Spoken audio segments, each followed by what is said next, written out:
उत्तर प्रदेश सरकार द्वारा समाज में नारी सुरक्षा, नारी सम्मान एवं नारी स्वावलंबन हेतु मिशन शक्ति अभियान चलाया गया है, जिसे जमदग्नि ऋषि के तपोभूमि जनपद जौनपुर में मूर्त रूप दिया है वीर बहादुर सिंह पूर्वांचल विश्वविद्यालय के माननीय कुलपति श्रीमती निर्मला एस मौर्य जी के मार्गदर्शन में एवं मनोविज्ञान की प्रवक्ता डॉक्टर जानवी श्रीवास्तव जी द्वारा।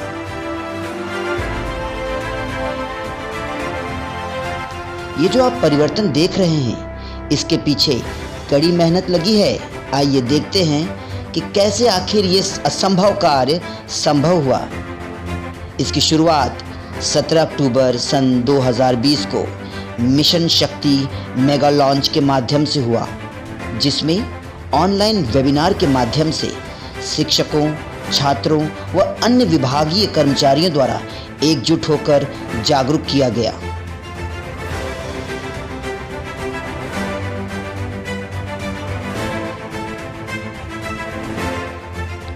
भारत के भविष्य को वर्तमान की गर्भ में उचित आहार मिले, इसके लिए ज़रूरी है कि शिक्षकों एवं विद्यार्थियों में बाल मनोविज्ञान की समझ विकसित हो।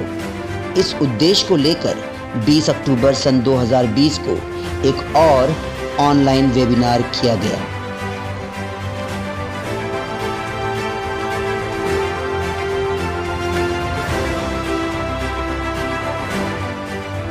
आए दिन लगातार महिलाओं के साथ साइबर क्राइम बढ़ता जा रहा है। ऐसे में ज़रूरत है उन्हें जागरूक करने की। कैसे वो अपना पासवर्ड सुरक्षित रखें, कैसे वो अपना OTP किसी और को न दें, ऐसी तमाम जानकारियां ऑनलाइन वेबिनार के माध्यम से दिया गया। इसके साथ साथ लैंगिक हिंसा पर भी जागरूकता फैलाई गई। महिला सुरक्षा, सम्मान, स्वावलंबन एवं समाज की क्या भूमिका होनी चाहिए, इस पर भी 25 अक्टूबर सन 2020 को विश्वविद्यालय द्वारा एक ऑनलाइन वेबिनार कराया गया, जिसमें छात्रों एवं अभिभावक व शिक्षकों के माध्यम से प्रोफेसर रीता बहुगुणा जोशी जी द्वारा जागरूक किया गया।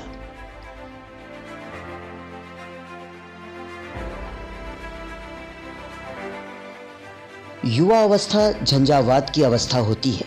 ऐसे में ज़रूरी है कि उनकी भावनात्मक स्वास्थ्य को नज़रअंदाज न करें, क्योंकि यदि वो अस्वस्थ हुए मानसिक तौर पे तो वो ज़रूर गलत कदम उठा लेंगे। इस बात को ध्यान में रखते हुए एक ऑनलाइन वेबिनार का आयोजन किया गया, जिसमें डॉक्टर जानवी श्रीवास्तव ने लोगों के भावनात्मक स्वास्थ्य पर प्रकाश डाला। महिलाओं को उनके स्वास्थ्य के प्रति जागरूक करने हेतु डॉक्टर जानवी श्रीवास्तव ने मलिन बस्तियों में जाकर उन्हें जागरूक किया, उन्हें बताया कि स्वास्थ्य कितना ज़रूरी है, क्योंकि हेल्थ इज़ वेल्थ।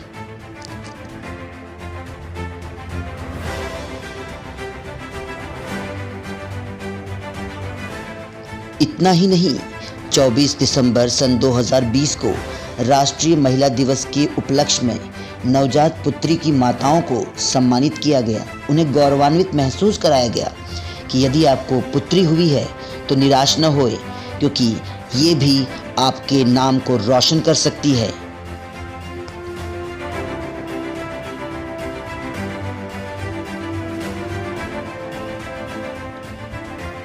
परिषदीय विद्यालय कुकड़ीपुर के जूनियर हाई स्कूल में महिला सुरक्षा एवं सशक्तिकरण विषय पर एक संगोष्ठी का आयोजन किया गया। संगोष्ठी में परामर्शदाता डॉक्टर झांसी मिश्रा ने वैश्विक महामारी कोविड-19 से बचने और सावधानी बरतने के उपाय बताए। इसके साथ साथ डॉक्टर पूजा सक्सेना ने छात्राओं को मासिक धर्म के समय होने वाली समस्याओं पर विस्तृत जानकारी दी। अंतर्राष्ट्रीय महिला दिवस की पूर्व संध्या पर विभिन्न क्षेत्रों में विशेष योगदान देने वाली महिलाओं जैसे आंगनबाड़ी, स्वयं सहायता समूह की बहनें, शिक्षा जगत, पुलिस विभाग एवं खेल जगत से कुल 34 महिलाओं को समाज में उनके उत्कृष्ट योगदान हेतु स्मृति चिन्ह, अंग वस्त्रम तथा सम्मान पत्र देकर सम्मानित किया गया। तथा साथ ही साथ जिले के करीब 1000 महिलाओं को कोविड-19 गाइडलाइन सुरक्षा का पालन करते हुए समारोह में आमंत्रित कर उन्हें समाज में उनके द्वारा दिए जाने वाले योगदान हेतु प्रोत्साहित करते हुए उन्हें अंगवस्त्रम एवं अभिप्रेरणा पत्र देकर सम्मानित किया गया। बालिका शिक्षा पर फिल्म बनाने वाले बेसिक शिक्षा परिषद के शिक्षक शिवम सिंह को हमार बिटिया हमार मान नामक फिल्म बनाने के लिए सम्मानित किया गया।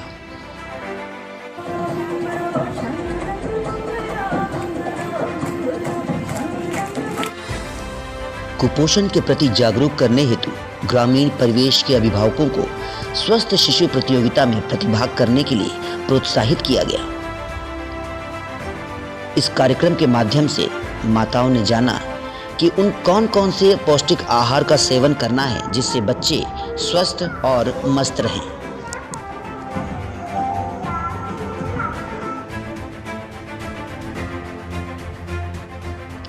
महिलाओं को आत्मनिर्भर व आर्थिक रूप से मजबूत बनाने के उद्देश्य से कई प्रशिक्षण दिए गए, जैसे राखी बनाने की विधि, अगरबत्ती बनाने के तरीके, अचार, चूड़ी व अनरसा बनाने की विधियां बताई गईं।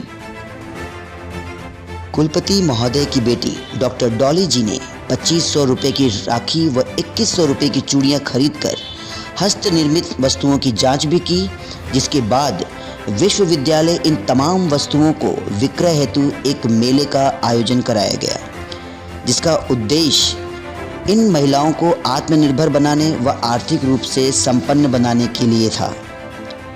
इस सावन मेले का उद्घाटन माननीय राज्यसभा सांसद श्रीमती सीमा द्विवेदी जी के कर कमलों द्वारा कराया गया।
यह तमाम प्रशिक्षण डॉक्टर जानवी श्रीवास्तव ने ब्लॉक स्तर पर जाकर लोगों को दिलाया।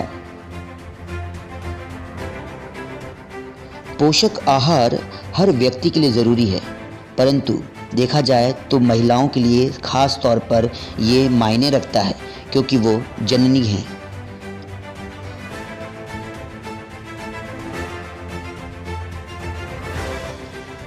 महिलाओं में छिपे तमाम हुनर को जानने के लिए ग्रामीण परिवेश में विभिन्न गांवों में जाकर महिला चौपाल लगाए गए, ताकि ये ज्ञात हो सके कि किस महिला में किस प्रकार के हुनर छिपे हुए हैं, ताकि उन्हें तराशा जा सके। मिशन शक्ति फेज 3 के अंतर्गत चुप्पी तोड़ो मुंह खोलो इस कार्यक्रम के माध्यम से छात्राओं को जागरूक करने के लिए ऑनलाइन वेबिनार का आयोजन किया गया। सभी महिलाएं आत्मनिर्भर हो, उस दिशा में वो लगातार उनके संरक्षण में हम सभी काम कर रहे हैं। और मैं महिला अध्ययन केंद्र की प्रवक्ता भी हूँ और मिशन शक्ति की समन्वयक भी हूँ। तो उनके दिशा निर्देश में हम हमेशा लगातार इस तरह के कार्यक्रम करते रहते हैं, ताकि फेज 1 के कार्यक्रम हो या फेज 2 के कार्यक्रम हो, जितने भी वेबिनार हमारी हुए हैं या फिर जितने भी हमने गाँव में जाकर ग्रामीण क्षेत्रों में जाकर अवेयरनेस कार्यक्रम किए हैं, पूरा जो भी कैलेंडर आया था फेज 1 के लिए और फेज 2 के लिए, वो सभी हम लोगों ने फॉलो किया। और बहुत बड़े पैमाने पर, बहुत बड़े स्तर पर हम लोगों ने एक मिशन शक्ति का सारा कार्यक्रम हम लोगों ने आयोजित किया। और एक महिला शक्ति सम्मान का भी हम लोगों ने कार्यक्रम आयोजित किया था अंतर्राष्ट्रीय महिला दिवस की पूर्व संध्या पर, जिसमें जिले की करीब 1000 महिलाओं को हम लोगों ने आमंत्रित कर उन्हें उनके उत्कृष्ट कार्यों के लिए मोटिवेशन प्रमाण पत्र भी दिया था।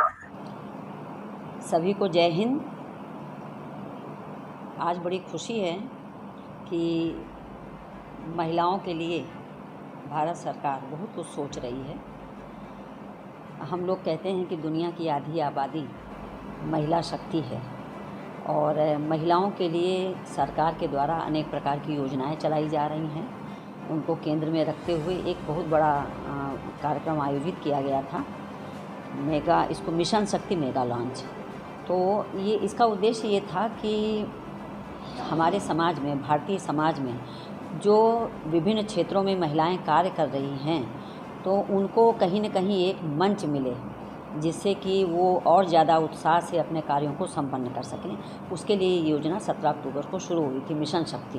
भारतीय समाज में माना जाता है कि जब बिटिया होती है तो लोग बड़े दुखी हो जाते हैं और जब बेटा होता है तो लोग ढोल पीट करके उसका स्वागत करते हैं। तो ये पहली बार यहाँ हुआ विश्वविद्यालय में कि हमारी जो महिला अध्ययन केंद्र की प्रभारी हैं श्रीमती जाह्नवी श्रीवास्तव, हम लोगों ने एक टीम बनाई है। तो टीम की महिलाएं अस्पताल में गईं और वहाँ पर जो बालिकाएं जन्म जिन्होंने लिया था उनकी माताओं को गुलाब का पुष्प देकर सम्मानित किया गया। तो ये बहुत बड़ा एक कदम है कि महिलाएं यदि ठान लें तो बहुत कुछ समाज में कर सकती हैं और कर रही हैं। ये आप सभी देख रहे हैं, जान रहे हैं, महसूस कर रहे हैं। तो ये काउंसलिंग डॉक्टर जाह्नवी अपने डिपार्टमेंट में मनोविज्ञान से हैं, वो व्यावहारिक मनोविज्ञान विभाग से हैं। तो वहाँ पर एक मेरी इच्छा थी कि चूँकि अब कोविड-19 था तो बहुत से विद्यार्थी बड़ी दुविधा की स्थिति में थे और उनको काउंसलिंग की ज़रूरत थी। तो एक शुरुआत हमारे यहाँ हो गई है विश्वविद्यालय में काउंसलिंग के, विद्यार्थियों के काउंसलिंग के। और मेरी इच्छा ये है कि केवल विश्वविद्यालय नहीं बल्कि यदि आसपास के गांव के विद्यार्थी, महिलाएं भी, लड़के भी उससे जुड़ना चाहें तो काउंसलिंग से वो जुड़ सकते हैं। और काउंसलिंग का मतलब ये नहीं होता, जैसे कई लोग हमारे समाज में एक भ्रम की स्थिति है कि यदि हम किसी की काउंसलिंग करा रहे हैं तो हो सकता है उसकी मन स्थिति गड़बड़ है या वो पागल है। ऐसा नहीं है। हमको ऐसा लगता है कि आज जो समाज बदल रहा है, जो समय बदल रहा है, उसमें हर व्यक्ति को अपनी काउंसलिंग कराने की ज़रूरत है। तो ये स्थिति है।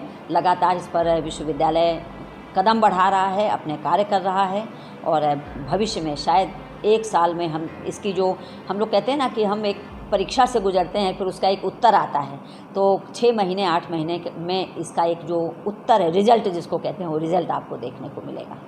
तो बहुत काम करेंगे हम लोग, विश्वविद्यालय करेगा और भरसक कोशिश ये रहेगी कि हम एक अच्छी तैयारी के साथ आगे बढ़ें। धन्यवाद, नमस्कार।